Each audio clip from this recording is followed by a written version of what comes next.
ગુજરાત સરકારના આદરણીય મુખ્યમંત્રી તરફથી ખેડૂતોના જીવનમાં ઉજાસ પાથરવાનો જે ફૂલેરી યોજના દિવસે 8 કલાક વીજળી આપવાનો જે નિર્ણય થયો છે અને સમગ્ર 98% ગામોમાં ખાસ કરીને ખેતરોમાં દિવસે વીજળી 8 કલાક આવી ગઈ છે.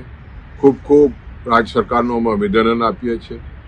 ખાસ કરીને તમે જુઓ તો છેલ્લા 20 વર્ષથી એક અઠવાડિયું દિવસે વીજળી અને એક અઠવાડિયું 7 દિવસ રાતે વીજળીના કારણે સાપના ડોકા છૂટવાના, ઠંડી હોય અને ખેડૂતોએ રાતે ઉજાગરા કરવાના અને ભારે કથરાઈ સામે ખેડૂતો પોતાનું જીવન ગુજારતા હતા. રાતે વીજળી આવે એટલે ખૂબ જ વીજળીનો પણ વ્યય થાય અને ખેડૂતોને પણ ખૂબ જ કથરાઈ થાય.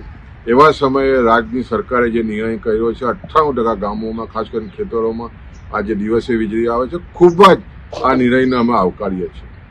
સાથે સાથે સમગ્ર ગુજરાતમાં 8 કલાક વીજળી પછી ખાસ કરીને સિંગલ ફેઝ વીજળી તમામ ગુજરાતના ખેડૂતોના ખેતરોમાં આપવામાં આવે છે.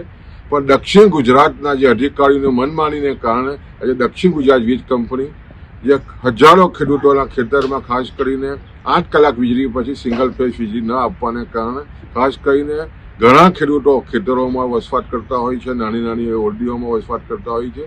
ખાસ કરીને જો રાતે જે રીતે સિંગલ ફેઝ વીજળી સમગ્ર ગુજરાતમાં, સૌરાષ્ટ્રમાં આવે છે, ઉત્તર ગુજરાતમાં આવે છે, મધ્ય ગુજરાતમાં આવે છે, માટે દક્ષિણ ગુજરાતમાં નથી આપવાને કારણે ખાસ કરીને ઠંડીની સિઝન હોય, ઉનાળાની સિઝન હોય અને ખાસ કરીને જ્યારે જંગલી જાનવરનો પણ ત્રાસ હોય એટલે સ્વાભાવિક સિંગલ ફેઝ વીજળી આપવામાં આવે તો એક બલ્બ સળગાવીને પોતાની ખેતરની રખેવાળી કરી શકે.